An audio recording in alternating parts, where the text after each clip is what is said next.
Hello students.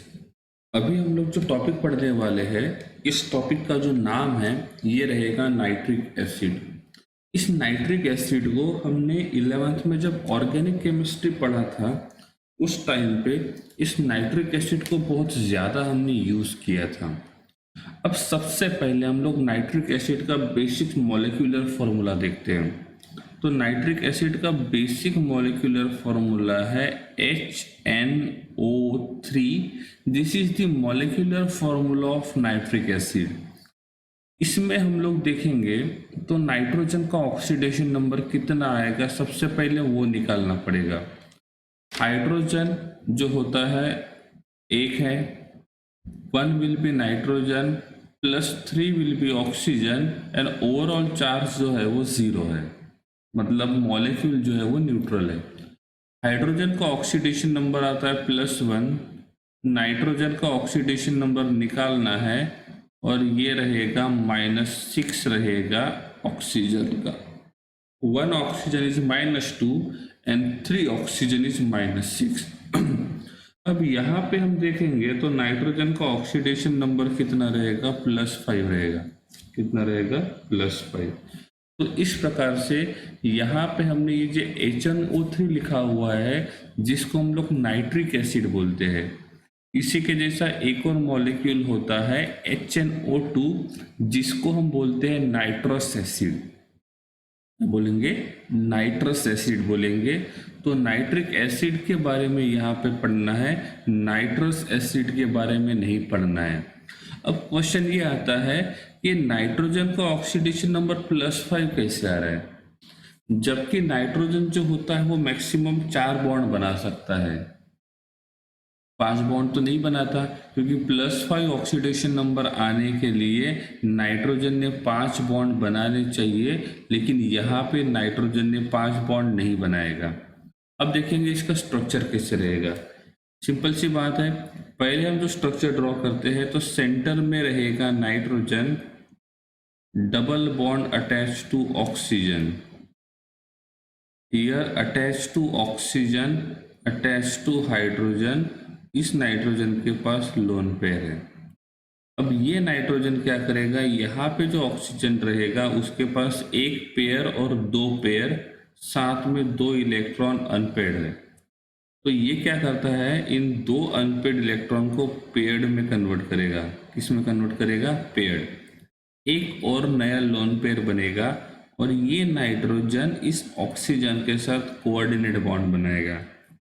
जब ये इस नाइट्रोजन इस ऑक्सीजन के साथ कोऑर्डिनेट बॉन्ड बनाएगा तो ऑक्सीजन के ऊपर चार्ज आएगा -1 और नाइट्रोजन के ऊपर चार्ज आएगा +1।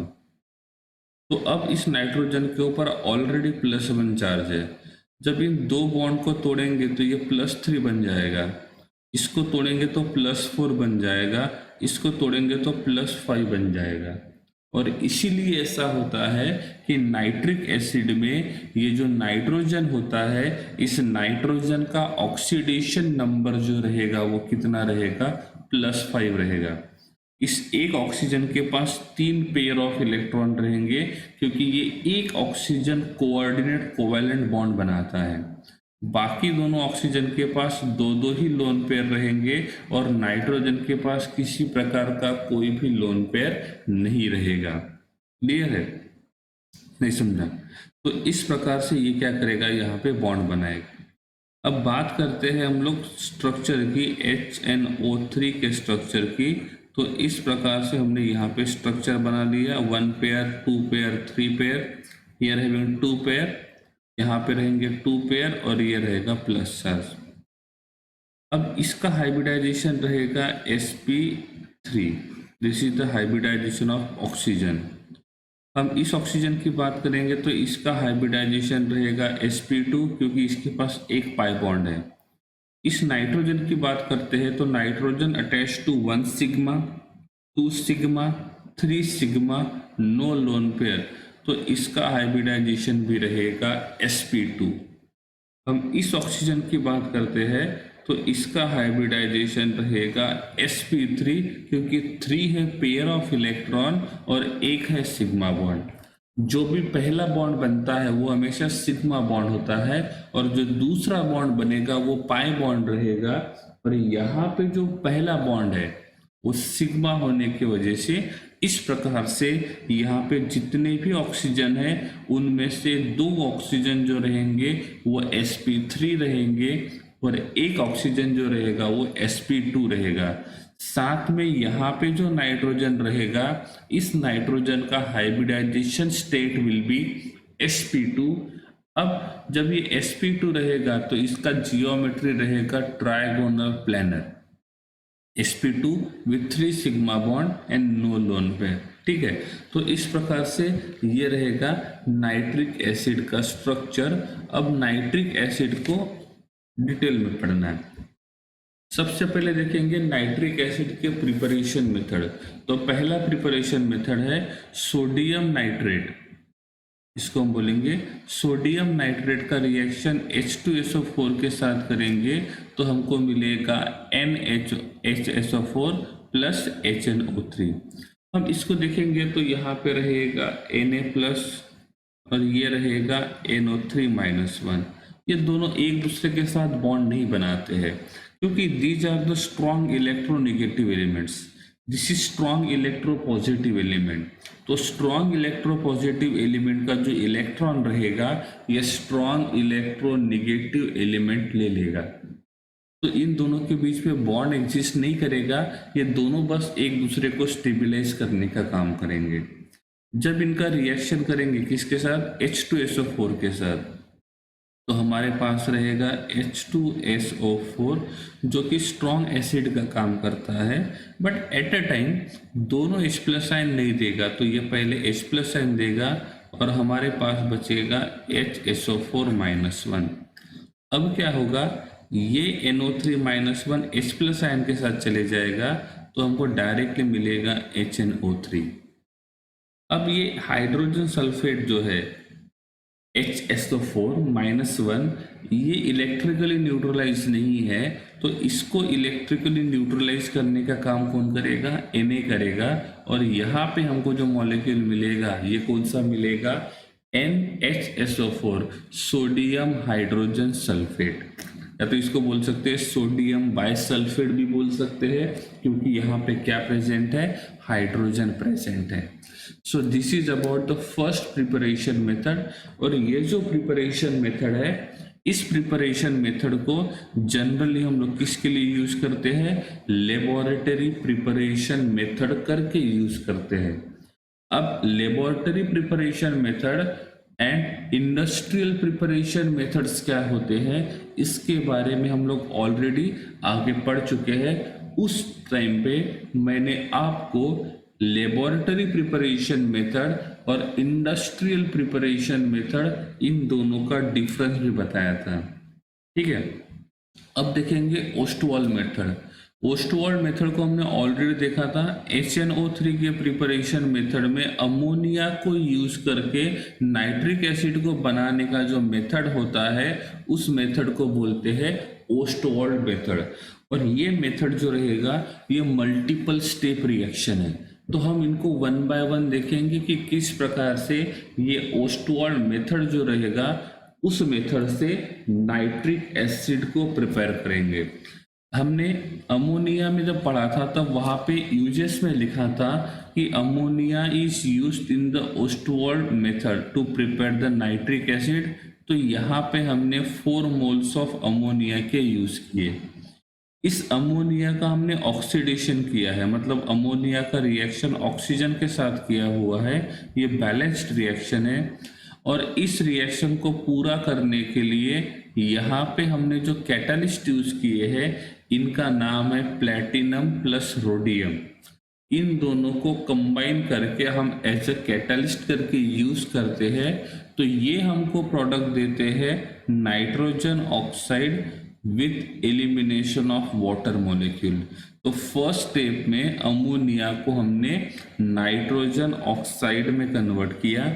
हम इसको नाइट्रोजन मोनोऑक्साइड बोल सकते हैं, ये ज़्यादा सही रहेगा क्योंकि हमारे पास NO2 रहेगा, इसको भी हम लोग नाइट्रोजन ऑक्साइड बोलेंगे। अब यहाँ पे हम लोग इस NO को बोलेंगे नाइट्रोजन मोनोऑक्साइड और NO2 को बोलेंगे हम लोग नाइट्रोजन डाइऑक्साइड। तो स्टेप 1 जो होता है, ammonia is converted into nitrogen oxide. Step 2 में क्या करेंगे, इस नाइट्रोजन ऑक्साइड का फिर से ऑक्सीडेशन करेंगे, so it is converted into nitrogen dioxide. तो इस प्रकार से नाइट्रोजन मोनोऑक्साइड को नाइट्रोजन डाइऑक्साइड में कन्वर्ट किया है। फिर इस नाइट्रोजन डाइऑक्साइड का रिएक्शन वाटर मॉलिक्यूल के साथ करेंगे तो ये HNO3 देगा। क्या देगा? HNO3। और HNO3 जो रहेगा वही किसका काम करेगा? नाइट्रिक एसिड का। साथ में ये NO को रिलीज करेगा। ये NO फिर से ऑक्सीजन के साथ रिएक्शन करके NO2 बनाएगा और ये NO2 जो रहेगा फिर से वाटर के साथ रिएक्शन करके HNO3 बनाएगा। अब यहाँ पे जो HNO3 है वो एसिड का काम कर रहा है। तो जब भी कभी ऐसा होता है, किसी ऑक्साइड का रिएक्शन वाटर के साथ करने के बाद एसिड देता है, तो उस ऑक्साइड को बोलते हैं एसिडिक ऑक्साइड। और इफ किसी ऑक्साइड का रिएक्शन वाटर के साथ करने के बाद वो बेस देता है, तो उसको बोलते हैं बेसिक ऑक्साइड। तो हमने एसिडिक ऑक्साइड, उसके बाद बेसिक ऑक्साइड और उसके बाद एम्फोटेरिक ऑक्साइड और लास्ट में देखा था न्यूट्रल ऑक्साइड। तो NO होता है, CO होता है, ये न्यूट्रल ऑक्साइड के काम करते हैं। साथ में एक ट्रिक बताया था, जिस ट्रिक के हिसाब से हम एम्फोटेरिक ऑक्साइड कौन से है ये पता लगा सकते हैं। ठीक है, तो यहाँ पे ये जो ऑक्साइड है ये नॉन मेटल ऑक्साइड है। And non metal oxides because oxygen के साथ जो प्रेजेंट है वो नाइट्रोजन है, and nitrogen is a non-metal, and that's why this is called as non-metallic oxide, and non-metallic oxides are always present in the form of acid। इसलिए ऐसा कहा जाता है कि नॉन मेटल ऑक्साइड जो होते हैं वो एसिडिक नेचर शो करते हैं, क्योंकि उनका रिएक्शन जब वाटर के साथ करते हैं तो ये एसिड को प्रोड्यूस करेंगे। एग्जाम्पल के लिए हम लोग यहाँ पे देखेंगे, तो हमने MgO को लिया, इसका रिएक्शन जब वाटर के साथ करेंगे तो हमको मिलेगा MgOH/2। ये बेस है और ये ऑक्साइड है। तो मेटल ऑक्साइड जो होता है वो बेस प्रोड्यूस करता है, and that's why it is called as metal oxides are basic in nature. जब बात करते हैं CO2 का रिएक्शन वाटर के साथ करेंगे तो ये मिलता है H2S H2CO3 कार्बोनिक एसिड। तो इसने क्या प्रोड्यूस किया? एसिड। ये ऑक्साइड है लेकिन कार्बन जो रहेगा वो नॉन मेटल है। So this oxide is called as non metal oxide. और इस नॉन मेटल ऑक्साइड से हमने क्या प्रोड्यूस किया? एसिड प्रोड्यूस किया जब उनका रिएक्शन वाटर के साथ किया, and that's why non metal oxides are acidic in nature. Chemical property, अब सिंपल सी बात है, ये एसिड है तो ये एसिडिक कैरेक्टर ही शो करेगा। तो जब ये वाटर के साथ रिएक्शन करेगा तो वाटर जो रहेगा वो बेस का काम करेगा, HNO3 जो रहेगा वो एसिड का काम करेगा, और जब ये HNO3 H+ आयन देगा तो वहाँ पे बचेगा NO3-1 जिसको बोलेंगे नाइट्रेट। HNO3 मेटल के साथ रिएक्शन करता है और मेटल के साथ रिएक्शन करके मेटल नाइट्रेट बनाता है। यहाँ पे डिफरेंट मेटल्स आपके टेक्स्ट बुक में दिए होंगे, उनमें से हमने एक ही मेटल को यहाँ पे यूज किया हुआ है, कॉपर को। तो नाइट्रिक एसिड इस मेटल के साथ रिएक्शन करता है और मेटल नाइट्रेट बनाता है। HNO3 नॉन मेटल के साथ भी रिएक्शन करता है और नॉन मेटल के साथ रिएक्शन करके ये NO2 बनाता है, साथ में H2SO4 को क्या करेगा? रिलीज करेगा। नाइट्रिक एसिड जो होता है ये एक्टिव मेटल के साथ रिएक्शन करता है और उस एक्टिव मेटल के सरफेस के ऊपर क्या करेगा? ऑक्साइड का लेयर बनाएगा। जैसे ऑक्साइड का लेयर सोडियम मेटल के सरफेस के ऊपर होता है, तो सोडियम मेटल जो होता है वो नॉर्मली सिल्वर कलर का होता है, लेकिन जैसे उसको कट करते हैं तो उसका जो फ्रेश पार्ट होता है ये ऑक्सीजन के साथ रिएक्शन करके वो खुद का ऑक्सीडेशन करता है, और ऑक्सीडेशन होने के बाद उसका कलर चेंज होके वो ब्लैकिश हो जाता है, ठीक है, डल कलर का हो जाता है। तो ये नाइट्रिक एसिड भी वही काम करता है, ये ऑक्सीडाइजिंग एजेंट का काम करता है। किसका काम करेगा? ये ऑक्सीडाइजिंग एजेंट का काम करेगा। और जब ये ऑक्सीडाइजिंग एजेंट का काम करेगा तो इसका काम होता है ऑक्सीजन सप्लाई करना। तो जब भी ये एक्टिव मेटल के साथ ऑक्सीजन का रिएक्शन करते हैं तो ये मेटल ऑक्साइड बनाते हैं, और ये मेटल ऑक्साइड जो रहेगा वो उनके सरफेस के ऊपर बना जाएगा। अब यहाँ पे वर्ड आता है एक्टिव मेटल। एक्टिव मेटल का मतलब होता है ऐसे मेटल जिस मेटल का रिएक्टिविटी ज़्यादा होता है। जैसे हम देखेंगे कि हम सोडियम और पोटेशियम देखेंगे तो सोडियम का रिएक्टिविटी कम है और पोटेशियम का रिएक्टिविटी ज़्यादा है, क्योंकि ये मेटल है तो इनका मेटालिक कैरेक्टर देखना पड़ेगा। सोडियम और पोटेशियम में से पोटेशियम का साइज बड़ा है तो उसका फोर्स ऑफ अट्रैक्शन कम रहेगा, और जब उसका फोर्स ऑफ अट्रैक्शन कम रहेगा तो ये पोटेशियम जो रहेगा वो अपना वैलेंस शेल का इलेक्ट्रॉन इजीली लूज करेगा, और जब ये अपने वैलेंस शेल का इलेक्ट्रॉन इजीली लूज करेगा मतलब इसका मेटालिक कैरेक्टर ज़्यादा रहेगा, और मतलब ये इजीली रिएक्शन करेगा। और जो मेटल इजीली रिएक्शन करते हैं उस मेटल को हम बोलते हैं एक्टिव मेटल। मेटल को तीन पार्ट में नॉर्मली डिवाइड करेंगे: active metal, less reactive metal and non reactive metal.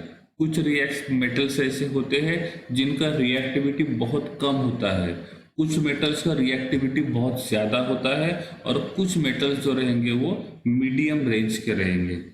अब इस मेटल का रिएक्टिविटी जो होता है ये हमने इलेक्ट्रोकेमिकल सीरीज में पढ़ा था, जब हमने रेडॉक्स रिएक्शन जो लेसन था वहाँ पे हमने किसका ऑक्सीडेशन होगा और किसका रिडक्शन होगा ये पता करने के लिए हमने इलेक्ट्रोकेमिकल सीरीज पढ़ा था, ठीक है।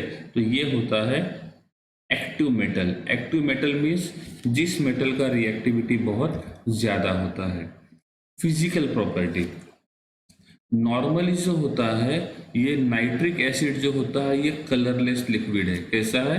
कलरलेस लिक्विड है, किसी प्रकार का कोई भी कलर शो नहीं करेगा, with boiling point of 355.6 kelvin and freezing point of 231.4 kelvin.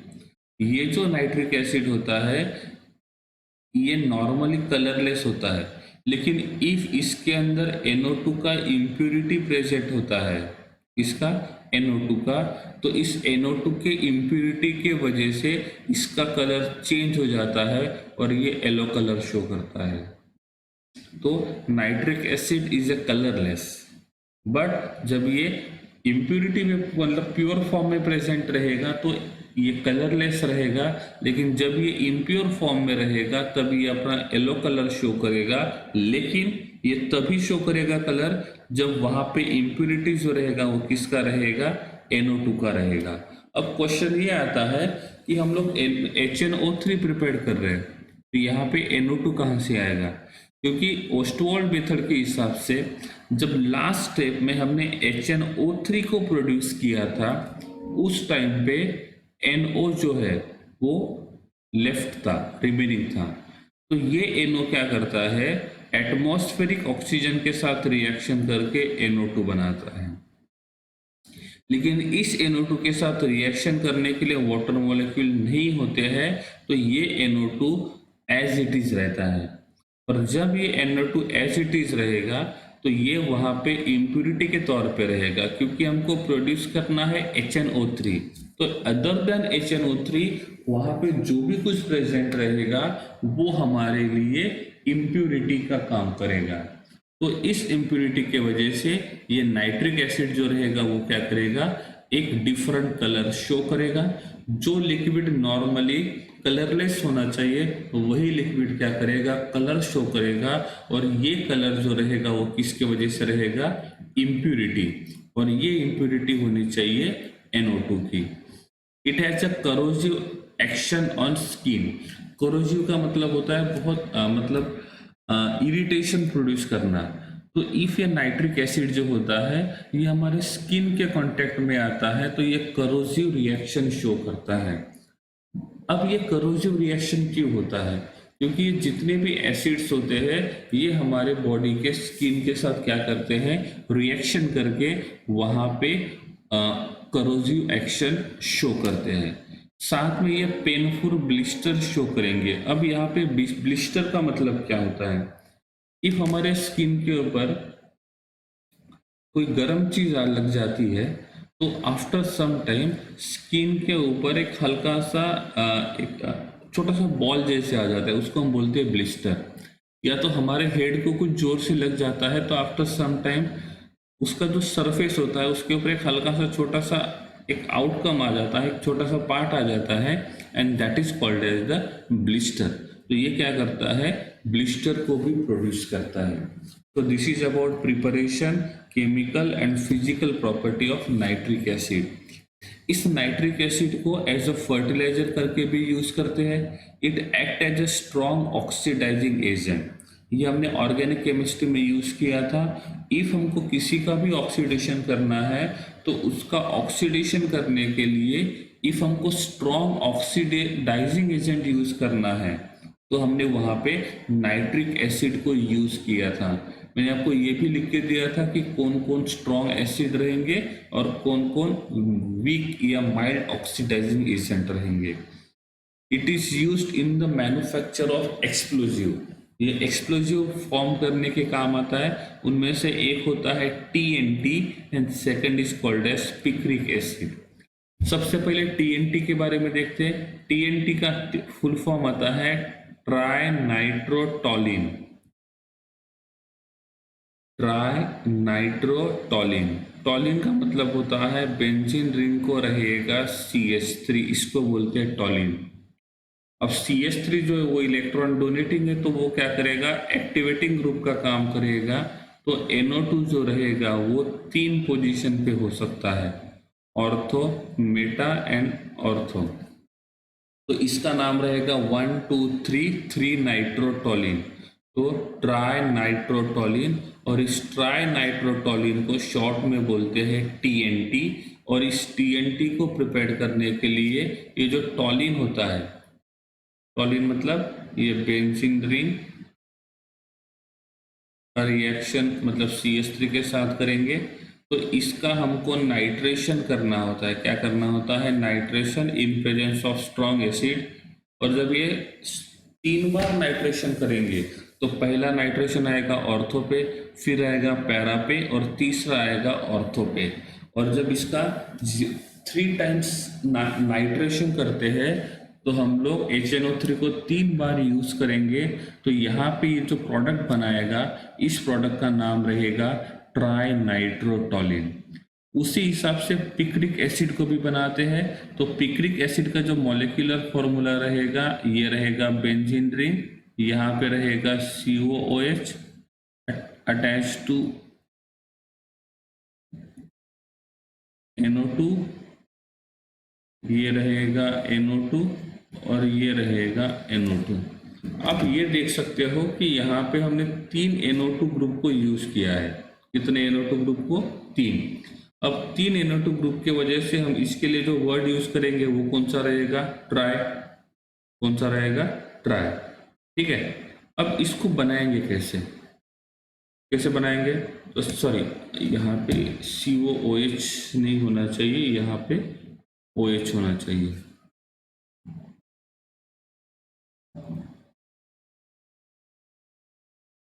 ठीक है, तो यहाँ पे क्या रहेगा? OH रहेगा। तो TNT में CH3 होता है 3 NO2 के साथ। तो पिक्रिक एसिड में 3 NO2 के साथ कौन प्रेजेंट रहेगा? OH प्रेजेंट रहेगा। कौन प्रेजेंट रहेगा? OH। तो इसको हम बोलते हैं पिक्रिक एसिड। तो फिनॉल जो होता है उस फिनॉल का रिएक्शन 3 मोल्स ऑफ HNO3 के साथ करते हैं। तो यहाँ पे जो बनेगा ये रहेगा picric acid. It is oxidiser in rocket fuel. जो रॉकेट फ्यूल होता है उस रॉकेट फ्यूल को बर्न करना है और हम किसी को भी बर्न करते हैं तो बर्न करने के लिए हमारे पास होना चाहिए ऑक्सीजन, और जो ऑक्सीजन प्रोड्यूस करने का काम करता है उसको बोलेंगे ऑक्सीडाइजर। तो ये जो नाइट्रिक एसिड होता है ये स्ट्रॉन्ग ऑक्सीडाइजिंग एजेंट का काम करता है, जो ऑक्सीजन को इजीली रिलीज करता है। और जब ये ऑक्सीजन को इजीली रिलीज करेगा तब इसको हम बोलेंगे ऑक्सीडाइजर, जो रॉकेट फ्यूल को बर्न करने में हेल्प करता है। पिकलिंग ऑफ स्टेनलेस स्टील, तो स्टेनलेस स्टील जो होता है उसको बहुत ज़्यादा देर तक या अच्छे से स्टोर करने के लिए हम इस नाइट्रिक एसिड को यूज करते हैं। एक्वा रिजिया बनाने के लिए भी हम लोग नाइट्रिक एसिड को यूज करते हैं। ये एक्वा रिजिया के ऊपर एक बार क्वेश्चन आया था बोर्ड में, और एक्वा रिजिया के बारे में ऑर्गेनिक केमिस्ट्री में फिर से एक बार आएगा। तो एक्वा रिजिया का मतलब होता है nitric acid and hydrochloric acid, इन दोनों का मिक्सचर। लेकिन ये मिक्सचर होना चाहिए 1:3 रेशियो में, तब उस मिक्सचर को बोलेंगे एक्वा रिजिया। तो aqua regia is a mixture of HNO3 and HCl with the ratio of 1:3। तो ये रहेगा एक्वा रिजिया के बारे में, ठीक है। तो इस प्रकार से ये रहेगा नाइट्रिक एसिड। अब ये जो नाइट्रिक एसिड होता है इसको यूज करते हैं ब्राउन रिंग टेस्ट शो करने के लिए। किसके लिए? Brown ring test. अब ये ब्राउन रिंग टेस्ट जो होता है ये नाइट्रेट्स देता है। कौन देता है? नाइट्रेट्स। अब यहाँ पे देखोगे कि यहाँ पे ये टेस्ट ट्यूब है, और जैसे ही टेस्ट ट्यूब में ये पूरा रिएक्शन हो जाएगा तो ये टेस्ट ट्यूब के आप इस सरफेस के ऊपर देखोगे ये, तो ये यहाँ पे एक ब्राउन कलर का रिंग बनता है। ये क्या बनेगा? ब्राउन कलर का रिंग बनेगा। और यहाँ पे ये जो ब्राउन कलर का रिंग बन रहा है इसी के वजह से हम इसको बोलते हैं ब्राउन रिंग टेस्ट। तो ये जो ब्राउन रिंग टेस्ट होता है ये टेस्ट होता है नाइट्रेट के प्रेजेंस को फाइंड करने के लिए। तो इफ कभी लेबोरेटरी में आपको कोई कंपाउंड दिया जाएगा और उस कंपाउंड में कौन सा रेडिकल प्रेजेंट है, अनायन रेडिकल, तो वो नॉर्मली आपको सिंपल टाइट्रेशन दिए जाते हैं या कंपाउंड दिए जाते हैं। लेकिन जब आपको कटायन या अनायन को आइडेंटिफाई करना होता है तो यहाँ पे ये जो नाइट्रेट आयन होता है इस नाइट्रेट आयन को आइडेंटिफाई करने के लिए जिस टेस्ट को हम लोग यूज करते हैं उस टेस्ट को बोलते हैं ब्राउन रिंग टेस्ट। और ये जो ब्राउन रिंग टेस्ट होता है इसका पूरा रिएक्शन यहाँ पे लिखा हुआ है कि नाइट्रेट का रिएक्शन Fe+2 के साथ करेंगे। तो इस Fe+2 के साथ रिएक्शन करेंगे एसिडिक कंडीशन में तो हमको मिलेगा NO, साथ में मिलेगा Fe+3 और वाटर मॉलिक्यूल। तो यहाँ पे NO का रिडक्शन हुआ है और Fe का ऑक्सीडेशन हुआ है। फिर हम लोग क्या करेंगे, कुछ Fe+2 जो रहेंगे वो Fe+3 में कन्वर्ट होंगे, कुछ Fe+2 जो रहेंगे वो एज इट इज वाटर के साथ यूज करेंगे। तो ये Fe+2 क्या करेंगे, इस वाटर के साथ रिएक्शन करेंगे और यहाँ पे कॉम्प्लेक्स बनाएंगे FeH2O/6, ओवरऑल चार्ज रहेगा +2। इस मॉलिक्यूल में देखेंगे तो Fe का ऑक्सीडेशन नंबर जो रहेगा वो रहेगा +2। ये NO जो होता है वो डिफरेंट फॉर्म में प्रेजेंट होता है, लेकिन यहाँ पे जो NO रहेगा वो रहेगा +1। NO+1 भी होता है, NO-1 भी होता है, NO न्यूट्रल भी होता है। यहाँ पे हम लोग जो यूज करेंगे वो NO रहेगा +1 वाला। अब ये क्या करेगा, यहाँ इसमें से एक वाटर मॉलिक्यूल को बाहर निकालेगा। तो यहाँ पे जो मॉलिक्यूल रहेगा it will be FeH2O/5, NO, overall charge will be +2। ये दोनों के दोनों कोऑर्डिनेशन कॉम्प्लेक्स है और इस कॉम्प्लेक्स में यहाँ पे Fe का जो कोऑर्डिनेशन नंबर है वो कितना है, 6। Fe ने 5 बॉन्ड बनाया वाटर मॉलिक्यूल के साथ और 1 बॉन्ड बनाया NO के साथ। हम इसकी बात करेंगे तो Fe ने 6 बॉन्ड बनाया वाटर मॉलिक्यूल के साथ। तो अब दोनों कॉम्प्लेक्स में देखोगे तो दोनों के दोनों कॉम्प्लेक्स में वाटर मॉलिक्यूल मतलब Fe का कोऑर्डिनेशन नंबर जो रहेगा दैट विल बी 6। ये देखो यहाँ पे एसिड लिखा हुआ है, मतलब ये हमने जो एसिड ऐड किया था वो, ठीक है। तो इस प्रकार से अब एक बार क्वेश्चन ये आया था कि ये जो ब्राउन रिंग टेस्ट शो करता है, तो यहाँ पे ये ब्राउन कलर का जो कॉम्प्लेक्स बनता है, इस ब्राउन कलर के कॉम्प्लेक्स में Fe का ऑक्सीडेशन नंबर कितना रहेगा, तो यहाँ पे Fe का जो ऑक्सीडेशन नंबर रहेगा वो कितना रहेगा, +1, क्योंकि NO का है +1, Fe का रहेगा +1, वाटर का रहेगा 0, तब जाके ओवरऑल जो चार्ज रहेगा वो कितना रहेगा, +2 रहेगा। तो ये होता है ब्राउन रिंग टेस्ट। और ब्राउन रिंग टेस्ट में यहाँ पे जो ब्राउन कलर आपको दिखाई दे रहा है, ये ब्राउन कलर आता है इस कॉम्प्लेक्स के वजह से, इसके वजह से, कॉम्प्लेक्स के वजह से। और ये जो कॉम्प्लेक्स है, इस कॉम्प्लेक्स में Fe जो रहेगा वो मेटल रहेगा, और H2O और NO+ जो रहेंगे वो लिगेंड्स रहेंगे। अब लिगेंड्स क्या होते हैं और मेटल्स क्या होते हैं, ये जब हमने कोऑर्डिनेट बॉन्ड पढ़ा था तब मैंने आपको बताया था, जो एक्सेप्टर होते हैं उसको बोलते हैं मेटल, और जो डोनर होते हैं उसको बोलते हैं हम लोग लिगेंड। ठीक है, तो यहाँ पे H2O और NO जो रहेगा वो डोनर का काम करेगा, and that's why it is called as ligands. और Fe जो रहेगा वो एक्सेप्टर का काम करेगा कोऑर्डिनेट कोवैलेंट बॉन्ड बनाने के टाइम पे, and that's why it is called as metal. तो ये होता है मेटल, एक होता है, दूसरा होता है लिगेंड, और साथ में ये यहाँ पे कॉम्प्लेक्स बनाएंगे, और इस कॉम्प्लेक्स के वजह से वो क्या करते हैं, ब्राउन कलर को शो करते हैं। अभी हम यहाँ पे देखेंगे कि जो फॉस्फोरस होता है वो 3 टाइप के एलोट्रॉप्स बनाता है। क्या बनाता है, एलोट्रॉप्स। अब एलोट्रॉप्स का मतलब क्या होता है, जिनका केमिकल कंपोजिशन सेम होता है, मतलब वो सेम तरह के मॉलिक्यूल से बने रहेंगे, लेकिन उनके जो फिजिकल प्रॉपर्टीज होते हैं वो फिजिकल प्रॉपर्टीज डिफरेंट रहेंगे। तो इस प्रकार के कंपाउंड्स को हम बोलते हैं एलोट्रॉप्स।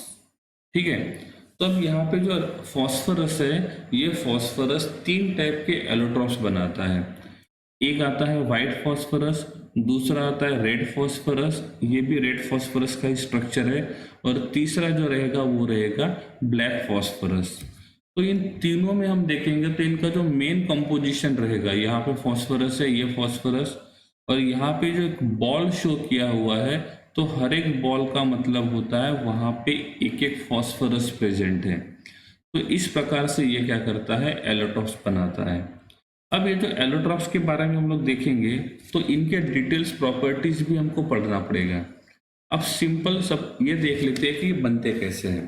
ठीक है, नॉर्मली जो फॉस्फोरस का एक पार्ट होता है जिसको हम लोग मोनोमर बोलते हैं, ये मोनोमर जो होता है वो P4 के फॉर्म में प्रेजेंट होता है।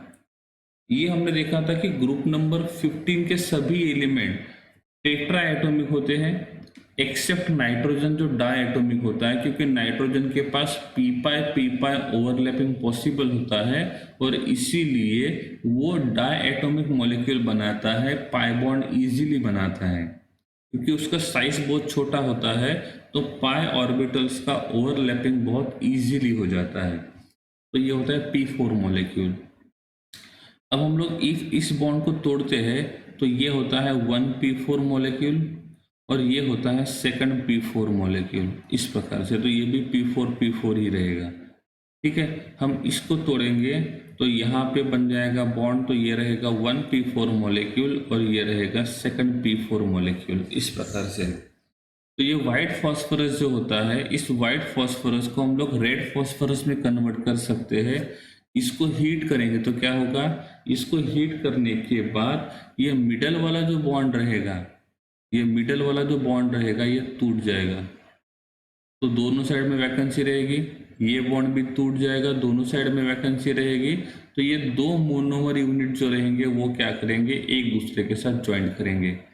हम वही बात यहाँ पे देखेंगे, तो हमने इस बॉन्ड को यहाँ पे तोड़ा, इस बॉन्ड को यहाँ पे तोड़ा, तो क्या होगा, ये दोनों जो रहेंगे वो एक दूसरे के साथ ज्वाइंट हो जाएंगे। मतलब व्हाइट फॉस्फोरस जो रहेगा वो मोनोमरिक फॉर्म में रहेगा, तो रेड फॉस्फोरस जो रहेगा वो पॉलीमरिक फॉर्म में होना चाहिए। लेकिन व्हाइट फॉस्फोरस से रेड फॉस्फोरस में कन्वर्ट करने के लिए फॉस्फोरस के बीच के सभी बॉन्ड को ब्रेक नहीं करते हैं, हम एक ही बॉन्ड को यहाँ पे क्या करते हैं, ब्रेक करते हैं, तो हमको क्या मिलेगा, रेड फॉस्फोरस। और हम दोनों बॉन्ड को ब्रेक करेंगे तो हमको मिलेगा ब्लैक फॉस्फोरस। मतलब ब्लैक फॉस्फोरस में phosphorus attach to phosphorus attach to phosphorus attach to phosphorus, ऐसा मोनोमर रहेगा। ये इधर अटैच रहेगा, ये इधर अटैच रहेगा, ये इधर और ये इधर। मतलब हर किसी के पास एक एक क्या होना चाहिए, लोन पेयर तो रहेगा ही रहेगा, क्योंकि यहाँ पे हर एक फॉस्फोरस जो रहेगा वो तीन तीन ही बॉन्ड बना रहा है। ठीक है, तो ये रहेगा हमारा ब्लैक फॉस्फोरस। तो हमारा जो मेन P4 मॉलिक्यूल्स होता है, मेन P4 मॉलिक्यूल रहेगा, उस मेन P4 मॉलिक्यूल को हम लोग इस प्रकार से ड्रॉ करते हैं। इनमें से ये रहेगा व्हाइट फॉस्फोरस, एक को तोड़ दिया तो दो साइड में बॉन्ड बनाएगा, तो ये बन जाएगा रेड फॉस्फोरस। हम दूसरे को भी यहाँ से तोड़ देंगे तो ये इस प्रकार से क्रॉस लिंकिंग बनाएगा, तो ये बन जाएगा ब्लैक फॉस्फोरस। तो ये है ब्लैक फॉस्फोरस, ये है रेड फॉस्फोरस और ये रहेगा व्हाइट फॉस्फोरस। तो इस प्रकार से जो फॉस्फोरस होता है वो इस प्रकार के तीन क्या करेगा, एलोट्रॉप्स शो करेगा। अब ये जो फॉस्फोरस के तीन एलोट्रॉप्स हैं, इन एलोट्रॉप्स के प्रॉपर्टीज हमको पढ़ना है कि ये जो एलोट्रॉप्स रहेंगे ये किस प्रकार के प्रॉपर्टीज शो करेंगे। सबसे पहले पढ़ेंगे व्हाइट फॉस्फोरस के बारे में। ठीक है, व्हाइट फॉस्फोरस जो होता है ये वैक्सी होता है और सॉफ्ट होता है। मतलब ये सॉलिड स्टेट में तो रहेगा लेकिन ये हार्डनेस शो नहीं करेगा, ये सॉफ्ट सॉलिड होता है और ये हल्का सा वैक्सी नेचर भी क्या करेगा, शो करेगा। ये इतना ज़्यादा सॉफ्ट होता है कि जो नाइफ होता है उस नाइफ से हम लोग इस फॉस्फोरस को इजीली कट कर सकते हैं। It is insoluble in water, ये वाटर में सोल्यूबल नहीं रहेगा। इट इज़ हाईली रिएक्टिव, तो सबसे ज़्यादा रिएक्टिव जो रहेगा ये रहेगा व्हाइट फॉस्फोरस जो रहेगा। ठीक है, ये बहुत ज़्यादा रिएक्टिव होने की वजह से ये इजीली ऑक्सीजन के साथ रिएक्शन करता है, और ये इजीली ऑक्सीजन के साथ रिएक्शन करने की वजह से इसको स्टोर करने के लिए वाटर के अंदर इसको स्टोर करेंगे। जैसे मैंने आपको एग्जांपल बताया था ड्राई ईथर का, तो ड्राई ईथर जो होता है उस ड्राई ईथर में हमने सोडियम मेटल को स्टोर किया था, क्योंकि सोडियम मेटल जो होता है वो एटमॉस्फेयर में जो मॉइस्चर प्रेजेंट होता है उस मॉइस्चर के साथ रिएक्शन करता है, और रिएक्शन करने के बाद वो एक्सप्लोजन शो करता है। तो इस सोडियम को उस वाटर से बचाने के लिए हमने ड्राई ईथर में यूज़ किया था, क्योंकि सोडियम जो होता है वो ड्राई ईथर के साथ किसी प्रकार का कोई रिएक्शन शो नहीं करता है। सही है। अब वही बात करेंगे हम लोग व्हाइट फॉस्फोरस की।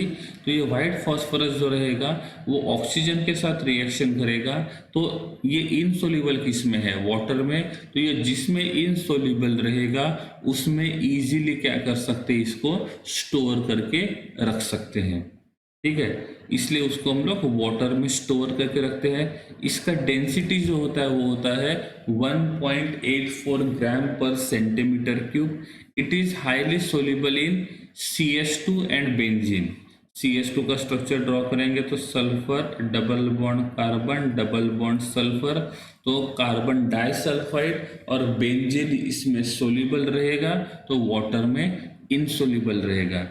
ये हाईली टॉक्सिक होता है, तो व्हाइट फॉस्फोरस जो रहेगा ये टॉक्सिक इन नेचर रहेगा। It is glow in dark. अब ये फॉस्फोरस जो होता है वो केमिकल कंपाउंड होता है, और ये केमिकल कंपाउंड जब इल्यूमिनेट होता है तो उसको बोलते हैं केमिकल ल्यूमिनेसेंस। केमिल्यूमिनेशंस का मतलब होता है केमिकल्स की वजह से चमकना और फुट। ठीक है, तो केमिल्यूमिनेशंस जो होता है किसी केमिकल कंपाउंड के वजह से कोई भी चीज ग्लो करती है तो उसको हम बोलते हैं केमिल्यूमिनेशंस। ठीक है, तो ये केमिल्यूमिनेशंस की वजह से वो डार्क में ग्लो होता है। एग्जाम्पल के लिए ये जुगनू को देख लीजिए, यहाँ पे जुगनू का एक फोटो है, रियल में भी आप देख सकते हो।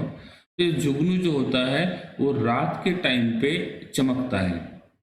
अब ये चमकता इसलिए है क्योंकि ये जुगनू के अंदर फॉस्फोरस प्रेजेंट होता है, व्हाइट फॉस्फोरस, और जैसे ही ये ऑक्सीजन के कांटेक्ट में आता है तो ये ऑक्सीजन के साथ में कांटेक्ट में आने के बाद वो वहाँ पे इग्निशन शो करता है, और इग्निशन शो करने की वजह से वो हल्का सा ग्लो होता है।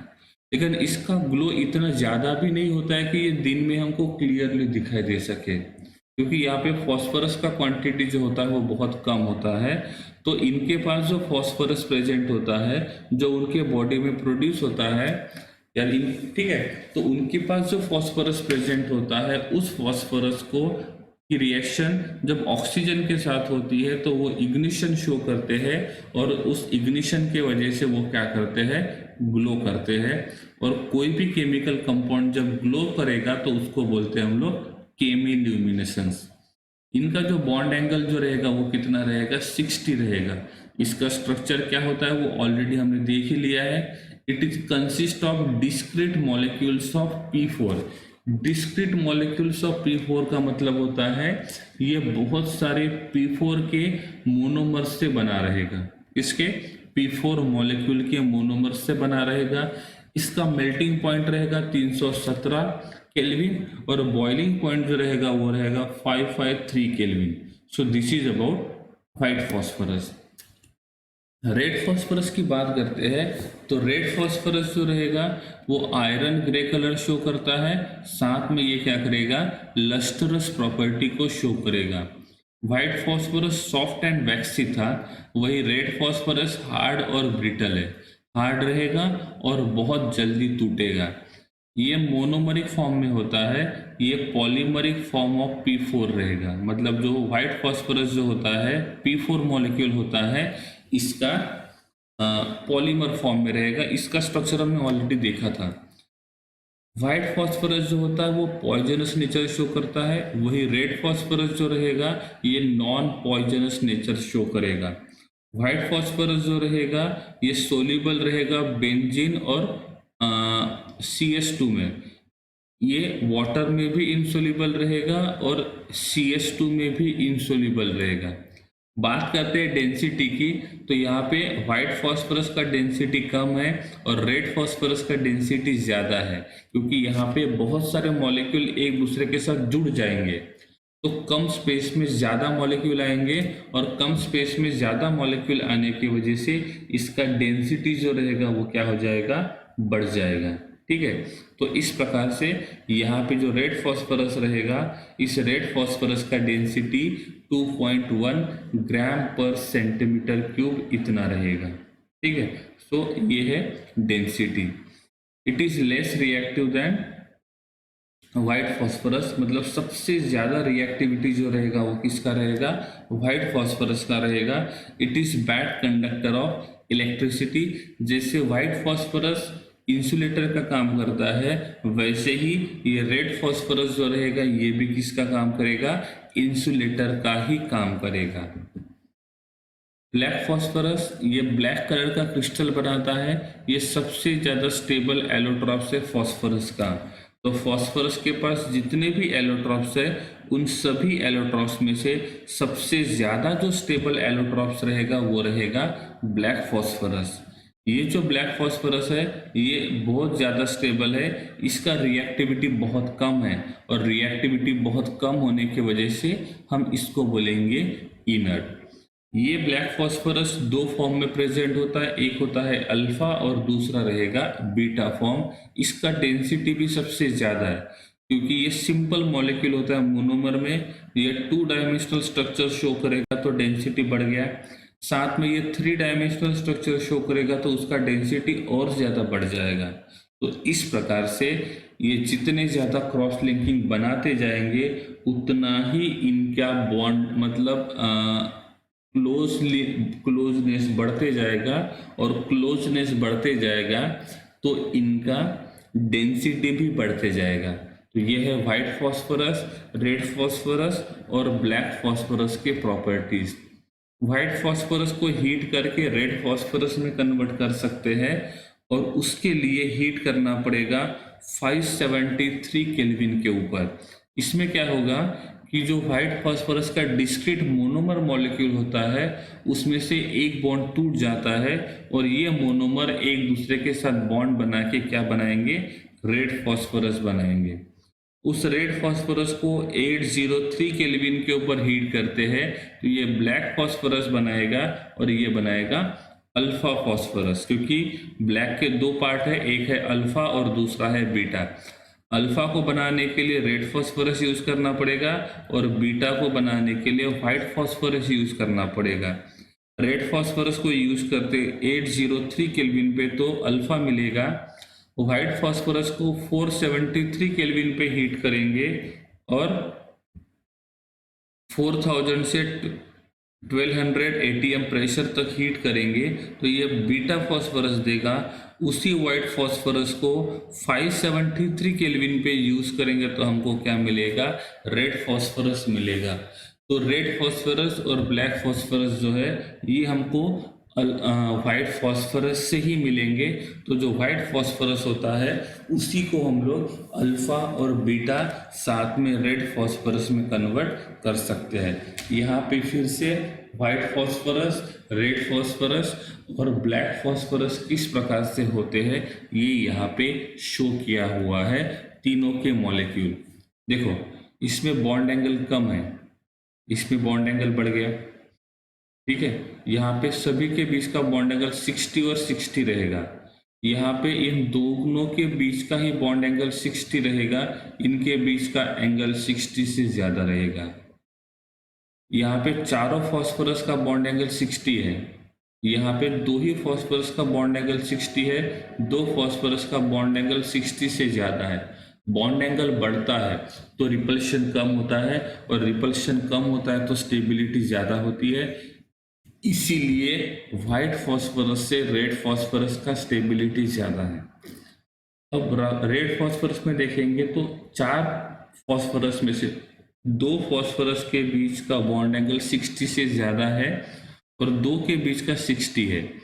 वही हम लोग ब्लैक फॉस्फोरस में देखेंगे तो यहाँ पे 60 बॉन्ड एंगल किसी के भी बीच का नहीं रहेगा, तो बॉन्ड एंगल बढ़ता है और बॉन्ड एंगल बढ़ने की वजह से ही इनका स्टेबिलिटी बढ़ता है। That's why black phosphorus is more stable and white phosphorus is least stable. अभी हम लोग पढ़ने वाले हैं फॉस्फाइन के बारे में। ये फॉस्फाइन जो होता है, इस फॉस्फाइन का मॉलिक्यूलर फॉर्मूला रहेगा PH3। क्या रहेगा? PH3। जैसे NH3 होता है वैसा ही PH3 होता है। हम NH3 को कंसीडर करते हैं अमोनिया, तो PH3 को कंसीडर करेंगे फॉस्फाइन। ठीक है, तो हमने अमोनिया के बारे में पहले ही पढ़ लिया था कि अमोनिया जो रहेगा सेंटर में रहेगा एक नाइट्रोजन, इसको 3 हाइड्रोजन डायरेक्टली अटैच रहेंगे 3 सिग्मा बॉन्ड से और एक रहेगा लोन पेयर। वैसे ही हम यहाँ पे PH3 का स्ट्रक्चर ड्रॉ करेंगे। ये रहेगा P, इसके पास एक रहेगा लोन पेयर और ये 3 रहेंगे सिग्मा बॉन्ड 3 साइड में। अब दोनों में देखेंगे तो इसके पास 3 सिग्मा 1 लोन पेयर, नाइट्रोजन के पास भी 3 सिग्मा लोन पेयर। हम दोनों का स्ट्रक्चर देखते हैं तो दोनों का स्ट्रक्चर जो रहेगा वो आइडेंटिकल रहेगा। तो जो स्ट्रक्चरल प्रॉपर्टी अमोनिया शो करता था वही स्ट्रक्चरल प्रॉपर्टी PH3 शो करेगा। जैसे अमोनिया में बोला था नाइट्रोजन का हाइब्रिडाइजेशन स्टेट रहेगा sp3 और उसका जियोमेट्री रहेगा ट्राइगोनल पिरामिडल, वही प्रॉपर्टी शो करेगा PH3। हाइब्रिडाइजेशन रहेगा sp3 और इसका जियोमेट्री जो रहेगा वो रहेगा ट्राइगोनल पिरामिडल। तो PH3 जो होता है इसमें जो सेंट्रल फॉस्फोरस रहेगा, इस सेंट्रल फॉस्फोरस का हाइब्रिडाइजेशन रहेगा sp3, साथ में इनका जो जियोमेट्री रहेगा ये रहेगा ट्राइगोनल पिरामिडल। ठीक है, तो ये रहेगा स्ट्रक्चर के बारे में कि ये फॉस्फाइन जो रहेगा वो किस प्रकार से प्रॉपर्टीज मतलब स्ट्रक्चर शो करेगा। सबसे पहले हमको फॉस्फाइन के प्रिपरेशन मेथड पढ़ने हैं। तो फॉस्फाइन के प्रिपरेशन में सबसे पहले हम लोग क्या करेंगे कैल्शियम फॉस्फाइड का रिएक्शन वाटर के साथ करेंगे तो कैल्शियम हाइड्रोक्साइड मिलेगा, साथ में PH3 को ये क्या करेगा, रिलीज करेगा। कैल्शियम फॉस्फाइड जो है उसका हाइड्रोलिसिस करेंगे हम। कैल्शियम फॉस्फाइड का स्ट्रक्चर देखेंगे तो कैल्शियम जो होता है वो 2 बॉन्ड बनाता है, फॉस्फोरस या तो 3 बॉन्ड बनाता है या तो 5 बॉन्ड बनाता है। नॉर्मली 3 बॉन्ड बनाता है, कभी कभी 5 बॉन्ड भी बनाता है फॉस्फोरस, ठीक है। तो यहाँ पे हम लोग स्ट्रक्चर ड्रॉ करेंगे तो ये रहेगा Ca double bond phosphorus, single bond calcium, double bond phosphorus, single bond calcium. पर यहाँ पे कैल्शियम का वैलेंसी जरूरत से ज़्यादा हो गया है, इसको एक इरेज कर देंगे, यहाँ पे लगाएंगे डबल बॉन्ड। और हर फॉस्फोरस के पास जब 3 बॉन्ड बनाता है फॉस्फोरस तो उसके पास जो रहेगा एक एक लोन पेयर बाकी रहेगा। सो this is the structure of calcium phosphide. और जब इसका हाइड्रोलिसिस करेंगे तो ये बॉन्ड कंप्लीटली टूट जाएंगे और कैल्शियम के पास जाएगा OH वाटर में से और फॉस्फोरस के पास जाएगा H, और इस प्रकार से हमको यहाँ पे क्या मिलेगा, PH3 मिलेगा, और इस PH3 को हम बोलते हैं फॉस्फाइड। अदरवाइज हम उसी कैल्शियम फॉस्फाइड का रिएक्शन HCl के साथ करते हैं तो HCl के साथ रिएक्शन करने के बाद जो Cl होता है वो कैल्शियम के साथ चले जाएगा और H जो रहेगा वो फॉस्फोरस के साथ चले जाएगा। तो यहाँ पे हमको मिलेगा calcium chloride with elimination of PH3। तीसरा प्रिपरेशन मेथड है P4, इसको हम लोग व्हाइट फॉस्फोरस बोलेंगे क्योंकि P4 जो होता है मोनोमरिक फॉर्म में व्हाइट फॉस्फोरस होता है और पॉलीमरिक फॉर्म में रेड फॉस्फोरस और ब्लैक फॉस्फोरस होता है।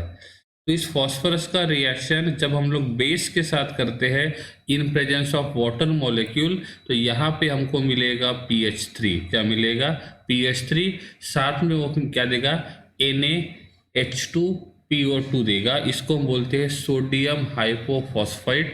ये जो रिएक्शन रहेगा ये बैलेंस नहीं है तो यहाँ पे 3 मॉलिक्यूल्स आने चाहिए।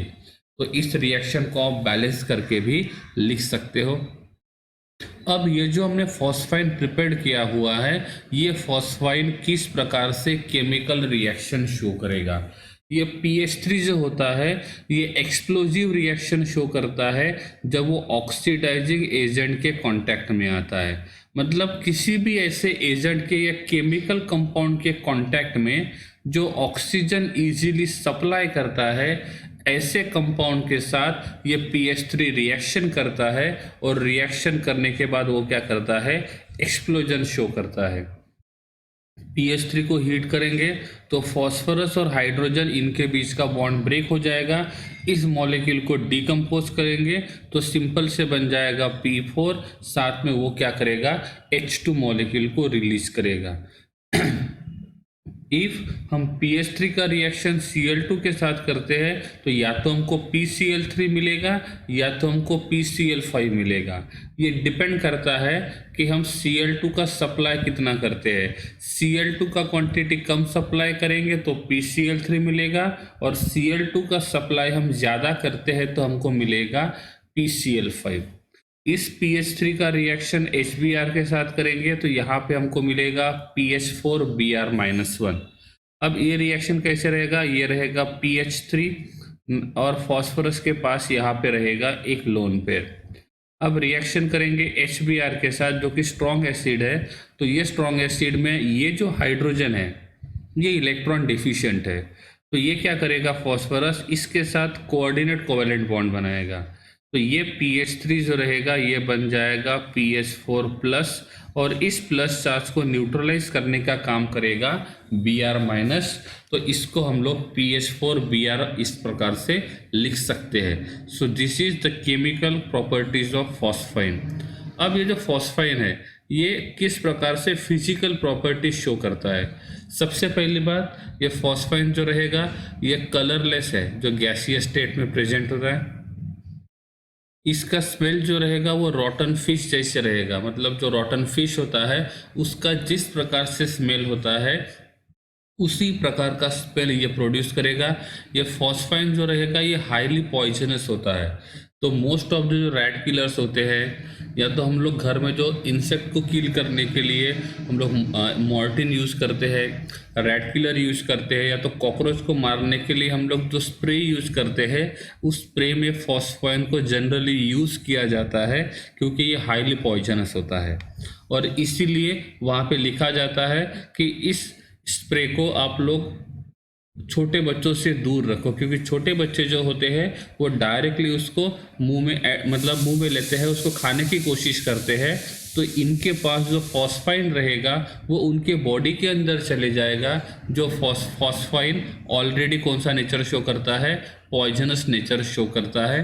तो कुछ डिफरेंट पॉइजन्स को प्रिपेयर करने के लिए इस फॉस्फाइन को प्रिपेयर मतलब यूज़ किया जाता है।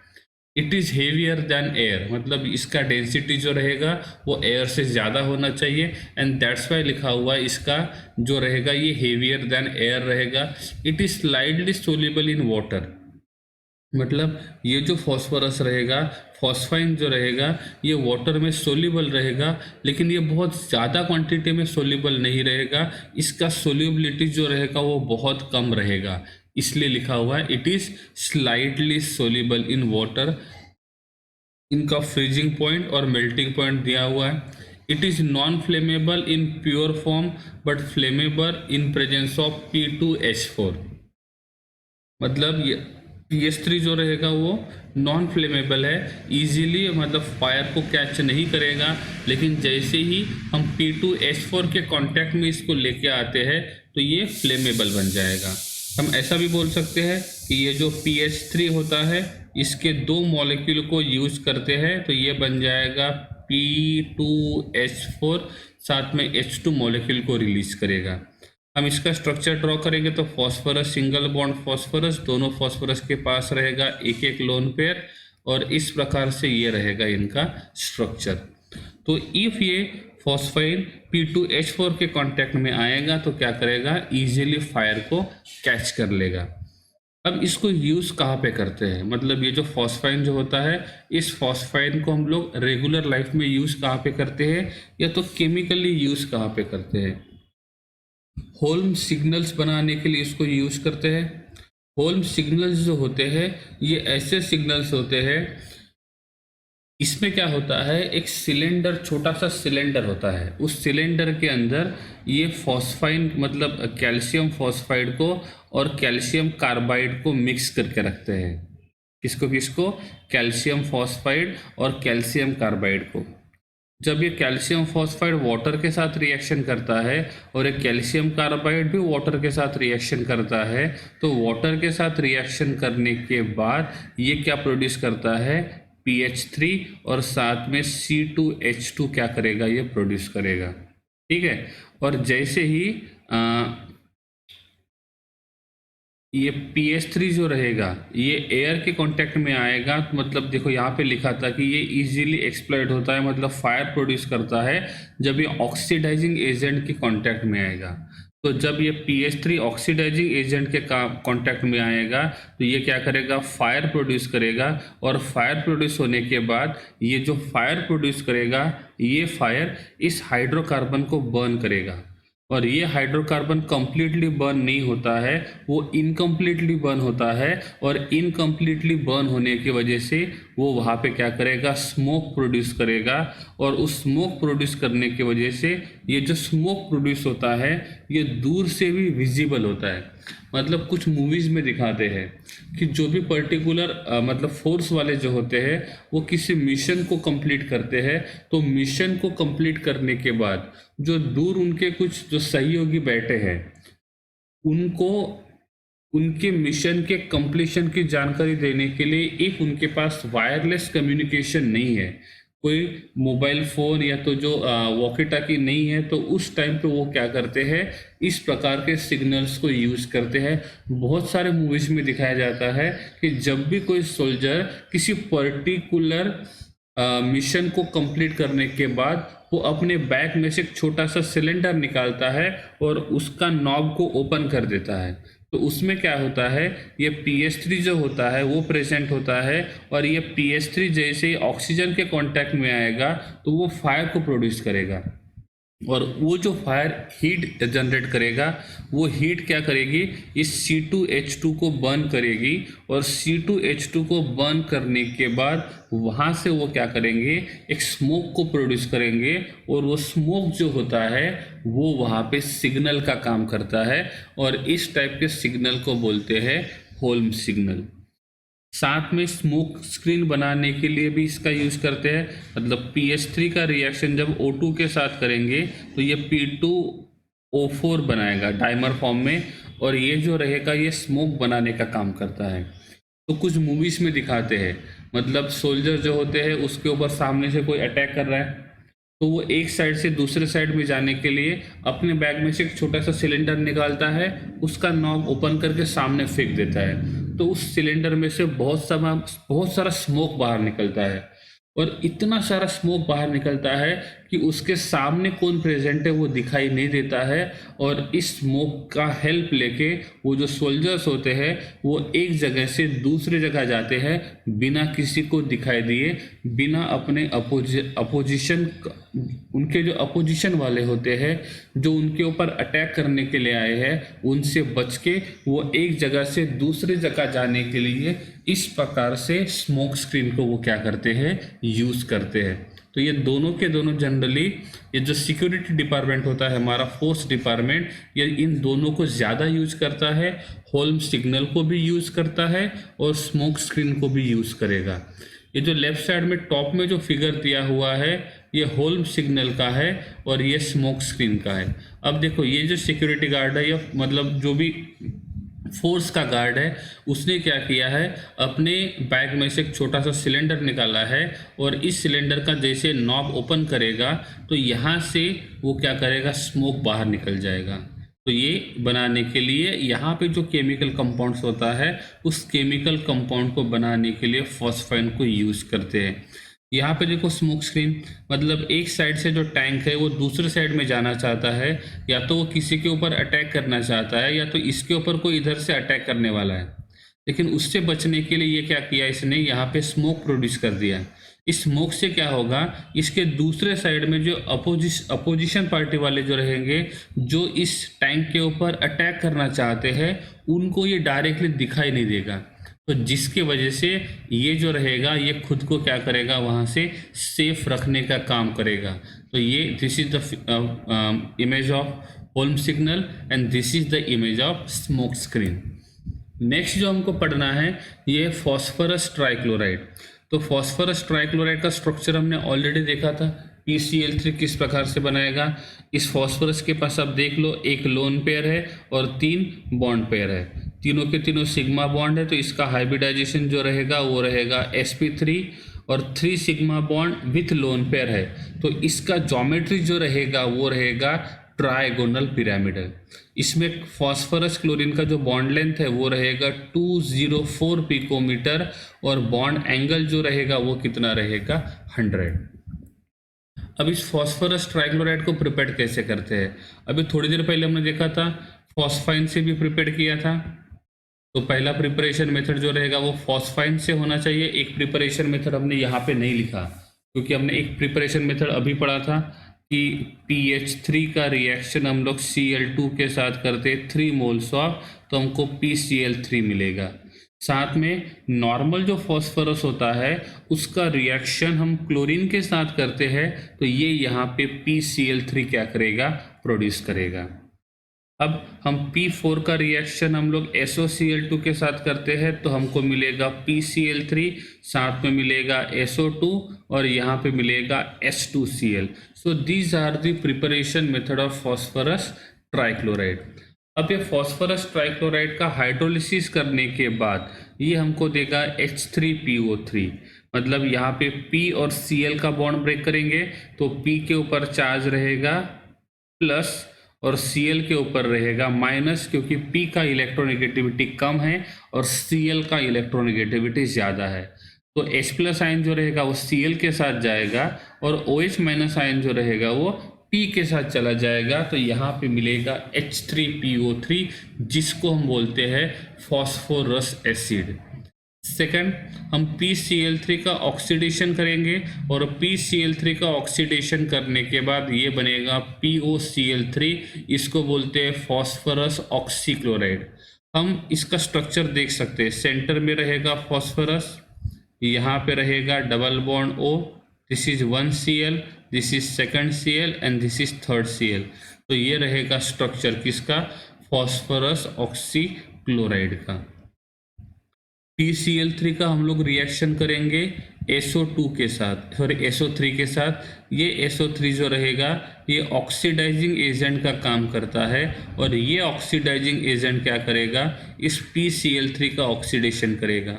आप इन दोनों रिएक्शन में देख सकते हो, यहाँ पे PCl3 का ऑक्सीडेशन हुआ है और ये ऑक्सीडेशन करने के लिए या तो हम लोग नॉर्मल ऑक्सीजन यूज़ करेंगे या तो हम लोग ऑक्सीडाइजिंग एजेंट को यूज़ करेंगे। तो ऑक्सीडाइजिंग एजेंट का काम होता है ऑक्सीजन को सप्लाई करना और वो खुद का क्या करेगा, रिडक्शन करेगा। यहाँ पे सल्फर के पास 3 ऑक्सीजन है, यहाँ पे सल्फर के पास 2 ही ऑक्सीजन है। इसका मतलब सल्फर ने एक ऑक्सीजन को क्या किया है, लूज किया है, तो खुद का किया रिडक्शन, तो काम करेगा ऑक्सीडाइजिंग एजेंट का। उसके बाद इस PCl3 का रिएक्शन हम लोग इथेनॉल के साथ करते हैं तो हमको मिलेगा इथाइल क्लोराइड, साथ में मिलेगा H3PO3। ये जो फॉस्फोरस ट्राइक्लोराइड होता है ये किस प्रकार से फिजिकल प्रॉपर्टीज शो करेगा, ये कलरलेस होता है, ये नॉर्मली गैसीय स्टेट में होता है लेकिन ये लिक्विड स्टेट में भी प्रेजेंट होता है। फ्यूमिंग लिक्विड का मतलब होता है ये लिक्विड जो रहेगा वो इजीली क्या करेगा, फिल्म्स को प्रोड्यूस करते रहेगा। इसका पिरामिडल शेप होता है, ट्राइगोनल पिरामिडल, ये हमने देखा था पहले। अमोनिया जैसे ही इसका ज्योमेट्री होता है, ये रहेगा उसका बॉइलिंग पॉइंट, फ्रीजिंग पॉइंट। हाँ, ये न्यू कंसेप्ट है स्पेसिफिक ग्रेविटी। इसका दूसरा नाम होता है रिलेटिव डेंसिटी। तो इसका स्पेसिफिक ग्रेविटी मतलब रिलेटिव डेंसिटी जो रहेगा वो कितना है, 1.6। तो रिलेटिव डेंसिटी मतलब स्पेसिफिक डेंसिटी को फाइंड कैसे करेंगे, तो density of given substance divided by reference density. मतलब ऐसा डेंसिटी जो हम लोग रेफरेंस में लेते हैं, जनरली हम लोग रेफरेंस में जो डेंसिटी लेते हैं वो किसका लेते हैं, वाटर का, जिसको हम लोग बोलते हैं कि वाटर का जो डेंसिटी रहेगा वो कितना रहेगा, 1 रहेगा।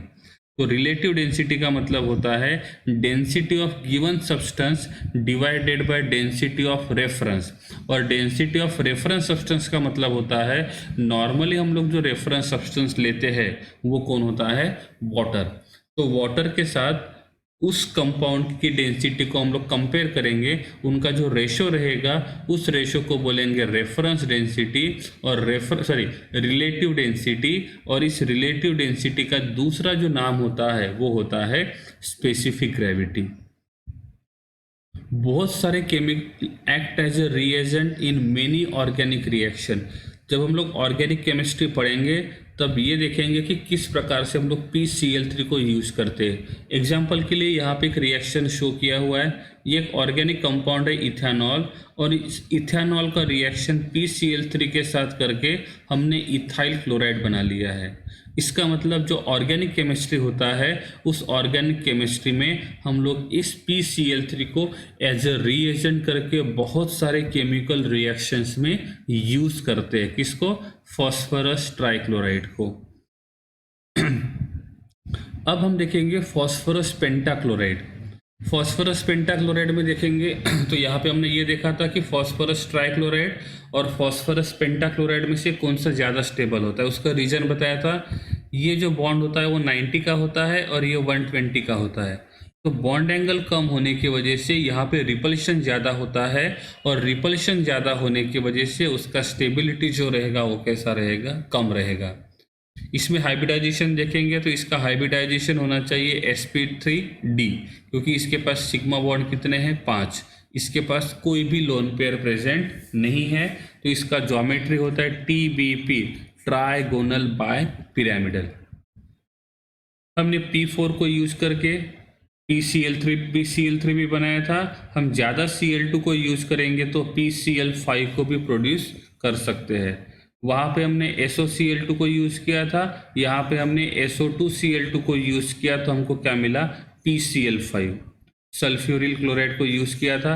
एक रिएक्शन ये भी लिख सकते हैं, PH3 का रिएक्शन करेंगे 4 मोल्स ऑफ Cl2 के साथ, तो हमको मिलेगा PCl5 इस प्रकार से।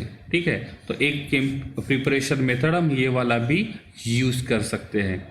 ये जो जैसे हमने PCl3 का हाइड्रोलिसिस किया, हम वैसे ही PCl5 का भी हाइड्रोलिसिस कर सकते हैं। तो यहाँ पे हमको मिलेगा POCl3।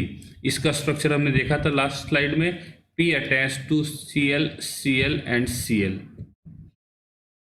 हम यहाँ पे जो POCl3 है उसका फिर से हाइड्रोलिसिस करेंगे तो हमको क्या मिलेगा, H3PO3। क्या मिलेगा, H3PO3 मिलेगा, सॉरी H3PO4 मिलेगा।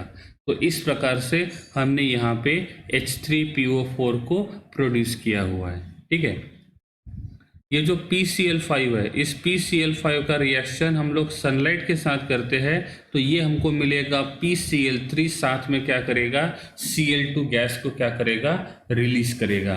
तो PCl5 जो होता है उस PCl5 का डिकम्पोजिशन करके हम PCl3 बना सकते हैं, साथ में Cl2 गैस को भी क्या कर सकते हैं, प्रोड्यूस कर सकते हैं।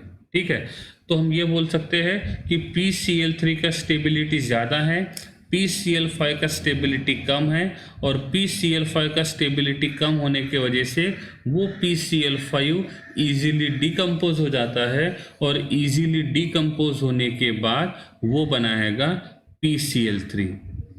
साथ में जैसे हमने PCl3 का रिएक्शन इथेनॉल के साथ किया था, वैसे हम लोग PCl5 का रिएक्शन भी इथेनॉल के साथ करते हैं। तो वहाँ पे भी हमको इथाइल क्लोराइड मिला था, और यहाँ पे भी हमको इथाइल क्लोराइड मिला हुआ है। अब ये जो फॉस्फोरस पेंटाक्लोराइड है, ये किस प्रकार से फिजिकल प्रॉपर्टीज को शो करेगा। सबसे पहली बात, ये जो होता है ये पाउडर फॉर्म में रहेगा, वाइट पाउडर में। ये लिक्विड और गैस दोनों स्टेट में प्रेजेंट रहेगा। Phosphorus trichloride fuming liquid form में प्रेजेंट होता है, तो फॉस्फोरस पेंटाक्लोराइड लिक्विड और गैस दोनों स्टेट में प्रेजेंट रहेगा। ये पंजेंट स्मेल को प्रोड्यूस करेगा, तीखा स्मेल प्रोड्यूस करेगा। It act as a chlorinating agent, क्योंकि क्लोरीनेटिंग एजेंट का मतलब होता है ऐसा कंपाउंड जो इजीली क्या सप्लाई करे, क्लोरीन को सप्लाई करे। अब ये देखने के लिए हमने जो केमिकल प्रॉपर्टीज देखा है उनमें से हम लोग सेकंड रिएक्शन को देखेंगे। तो इस सेकंड रिएक्शन में देखो, ये PCl5 ने Cl2 गैस को प्रोड्यूस किया हुआ है, और जो Cl2 गैस को प्रोड्यूस करता है उसको हम बोलते हैं क्लोरीनेटिंग एजेंट। तो यहाँ पे ये PCl5 जो रहेगा ये क्लोरीनेटिंग एजेंट का काम करता है। क्लोरीनेटिंग एजेंट का मतलब होता है ऐसा केमिकल कंपाउंड जो क्लोरीन गैस को रिलीज करेगा। Produces fumes in water due to strong affinity, ये वाटर के साथ रिएक्शन करके क्या करता है, फ्यूम्स को प्रोड्यूस करता है। नॉर्मली ये लिक्विड और गैस दोनों स्टेट में प्रेजेंट होता है, लेकिन जब इसको हम लोग सॉलिड स्टेट में कन्वर्ट करते हैं तो सॉलिड स्टेट में ये आयोनिक फॉर्म में प्रेजेंट होता है। लिक्विड स्टेट और गैसियस स्टेट में ये मॉलिक्यूलर फॉर्म में प्रेजेंट होता है, तो सॉलिड स्टेट में ये आयोनिक फॉर्म में प्रेजेंट होता है। तो एक होता है PCl4 और दूसरा होता है PCl6। तो ये दो फॉर्म में प्रेजेंट रहेगा। इस प्रकार से ये आयोनिक फॉर्म में प्रेजेंट रहेगा PCl5 जब वो सॉलिड स्टेट में रहेगा तब। H3PO3 को हम बोलते हैं फॉस्फोरिक एसिड। न्यू नॉमेनक्लेचर के हिसाब से, ओल्ड नॉमेनक्लेचर के हिसाब से हम बोलते थे ऑर्थोफॉस्फोरिक एसिड। अब रही बात ऑर्थो, मेटा और पायरो, इन तीनों के बारे में मैंने आपको ऑलरेडी बताया है 11th स्टैंडर्ड में, इसलिए मैं यहाँ पे फिर से रिपीट नहीं करूँगा। ठीक है, ऑर्थो प्लस ऑर्थो को कंबाइन करके पायरो बनेगा जब वो वाटर मॉलिक्यूल रिलीज करेगा। ऑर्थो से मेटा बनता है जब वाटर मॉलिक्यूल रिलीज करेगा। और फिर N2O को हम बोलते हैं लाफिंग गैस। जो लाफिंग गैस होता है उस लाफिंग गैस का मॉलिक्यूलर फॉर्मूला होता है N2O। NO जो रहेगा वो रिएक्टिव है, साथ में ये हार्मफुल होता है, और ये हमारे बॉडी में न्यूरोट्रांसमीटर का काम करता है। तो हमारे बॉडी में जो न्यूरॉन्स होते हैं, जो एक जगह से दूसरे जगह मैसेज को कैरी करने का काम करते हैं, वो मैसेज ट्रांसफ़र करने का काम करते हैं, उसको बोलते हैं हम लोग न्यूरोट्रांसमीटर। और ये एनो जो होता है वो न्यूरोट्रांसमीटर का काम करता है। हाइपोनाइट्रस एसिड, जिसका सिंपल मॉलिक्यूलर फॉर्मूला होता है, हम लिखेंगे तो ये होता है H2N2O2। इनका स्ट्रक्चर कैसे होना चाहिए? H होना चाहिए, O होना चाहिए, N double bond N attach to O attach to H। So this is the structural formula of hyponitrous acid. Anomalous behaviour of nitrogen. Anomalous behaviour of nitrogen का मतलब होता है नाइट्रोजन जो रहेगा वो बाकी लोगों से किस प्रकार से डिफरेंट प्रॉपर्टीज शो करेगा। तो ग्रुप नंबर 15 के जितने भी एलिमेंट्स हैं उनमें से नाइट्रोजन होता है वो बाकी लोगों से डिफरेंट प्रॉपर्टी, बहुत सारे प्रॉपर्टी सिमिलर भी शो करता है लेकिन कुछ प्रॉपर्टी डिफरेंट शो करता है। तो वो डिफरेंट प्रॉपर्टी क्यों शो करता है और कौन से प्रॉपर्टी वो शो करेगा, हम यहाँ पे वो पढ़ेंगे। नाइट्रोजन ऑकर्स इन गैसीय state while others elements of group number 15 are in solid state. Why लिखा हुआ है मतलब सिंपल सी बात है, इसका आंसर आपको ही ढूंढना है और जब हम क्लास में आएंगे तब आपको इसका आंसर बताना है कि नाइट्रोजन जो रहेगा वो गैसीय स्टेट में है तो बाकी जो रहेंगे वो क्यों सॉलिड स्टेट में है। Nitrogen show inert due to presence of strong triple bonding. हाँ, ये मैंने आपको बताया था, नाइट्रोजन जो होता है वो इनर्ट होता है क्योंकि नाइट्रोजन का साइज भी छोटा होता है। साथ में नाइट्रोजन ट्रिपल बॉन्ड प्रेजेंट होता है और ये जो बॉन्ड है ये बहुत स्ट्रांग होता है और बॉन्ड स्ट्रांग होने की वजह से इसका रिएक्टिविटी बहुत कम होता है। ये दैट्स वाई यहाँ पे लिखा हुआ है कि नाइट्रोजन जो रहेगा, एक्चुअली लिखना चाहिए था डाई नाइट्रोजन, लेकिन बोला है डाई नाइट्रोजन के बारे में, लेकिन हम लोग रेगुलर लाइफ में जब भी हम डाई नाइट्रोजन की बात करते हैं तो हम डाई नाइट्रोजन के जगह हम लोग सिंपल नाइट्रोजन नाम का वर्ड ही क्या करते हैं, यूज करते हैं। अब एलोट्रॉप्स शो क्यों नहीं करता है? तो सभी एलिमेंट्स एलोट्रॉप शो करते हैं, नाइट्रोजन एलोट्रॉप शो नहीं करता है क्योंकि नाइट्रोजन का साइज जो रहेगा वो बहुत छोटा है और ये साइज बहुत छोटा होने की वजह से वो एक दूसरे के साथ बॉन्ड बनाना पसंद करता है और इसीलिए ये एलोट्रॉप शो नहीं करेगा। Trioxide and penta oxides of nitrogen are monomeric in nature while others oxide are dimer. मतलब इसके जो ट्राईऑक्साइड और पेंटा ऑक्साइड होते हैं नाइट्रोजन के, वही मतलब वो मोनोमरिक फॉर्म में प्रेजेंट होते हैं, लेकिन बाकी एलिमेंट्स के बारे में पढ़ेंगे तो वो डायमर के फॉर्म में प्रेजेंट होते हैं। जैसे N2O5 ये है पेंटा ऑक्साइड, ठीक है। जब वैसी बात करेंगे हम लोग P2O5 के बारे में तो ये इस प्रकार से प्रेजेंट होता है। मतलब नाइट्रोजन का पेंटा ऑक्साइड जो रहेगा वो मोनोमर फॉर्म में प्रेजेंट होता है, लेकिन बाकी के जो पेंटा ऑक्साइड जो होते हैं वो कैसे होते हैं, डायमर के फॉर्म में प्रेजेंट होते हैं, ठीक है। इसका रीजन ऐसा है क्योंकि नाइट्रोजन का साइज छोटा होने की वजह से वो इजीली पाई बॉन्ड बना लेता है और इजीली पाई बॉन्ड बनाने की वजह से ये मॉलिक्यूल जो होते हैं वो स्टेबल होते हैं। लेकिन बाकी एलिमेंट्स का साइज बड़ा होता है और साइज बड़ा होने की वजह से वो एक दूसरे के साथ पी पाई बॉन्डिंग प्रॉपरली नहीं बना सकते हैं और जिसके वजह से वो इस प्रकार का डिफरेंट नेचर क्या करते हैं, शो करते हैं। Halides of nitrogen are unstable, मतलब बाकी जो मॉलिक्यूल्स मतलब एलिमेंट्स है ग्रुप नंबर 15 के, उनके हैलाइड्स प्रेजेंट होते मतलब स्टेबल होते हैं। नाइट्रोजन के हैलाइड स्टेबल नहीं होते हैं, ओनली एक ही हैलाइड स्टेबल होता है, दैट इज NF3। क्योंकि नाइट्रोजन का साइज छोटा है तो स्मॉल एटम जो रहेगा वो स्मॉल एटम के साथ बॉन्ड बनाना ही पसंद करता है और इसीलिए यहाँ पे स्मॉल ने स्मॉल के साथ बॉन्ड बनाया। अब धीरे धीरे हैलोजन का साइज बढ़ते जाएगा तो ये बॉन्ड वीक हो जाएगा और जब बॉन्ड वीक हो जाएगा तो ये मॉलिक्यूल जो रहेगा वो टूट जाएगा। इसका मतलब वो वहाँ पे स्टेबल नहीं रहेगा। तो नाइट्रोजन को छोड़ के बाकी जितने भी एलिमेंट्स है ग्रुप नंबर 15 में, उनके सभी हैलाइड स्टेबल होते हैं। नाइट्रोजन जो होते हैं उनका एक ही हैलाइड स्टेबल होता है, that is NF3. Nitrogen show only catenation property due to strong p-pi bonding. हमने ये भी देखा था कि only nitrogen P pi bonding क्यों बनाता है, क्योंकि नाइट्रोजन का साइज छोटा होता है और नाइट्रोजन का साइज छोटा होने की वजह से ही वो पी पाई बॉन्डिंग इजीली बनाता है। कैटेनेशन प्रॉपर्टी का मतलब होता है खुद के जैसे दूसरे एलिमेंट के साथ बॉन्ड बनाना, that is called as catenation property. तो इस प्रकार से कैटेनेशन प्रॉपर्टी जो रहेगा वो ओनली कौन शो करेगा, नाइट्रोजन ही क्या करेगा, शो करेगा। तो ये था एनोमलस बिहेवियर ऑफ नाइट्रोजन, मतलब बाकी लोगों से ये नाइट्रोजन जो रहेगा वो किस प्रकार से डिफरेंट प्रॉपर्टीज शो करेगा। जो कॉमन है उनको नहीं पढ़ना है, उसके अलावा जो डिफरेंट नेचर शो करता है बाकी लोगों से उसके बारे में पढ़ना है, ठीक है।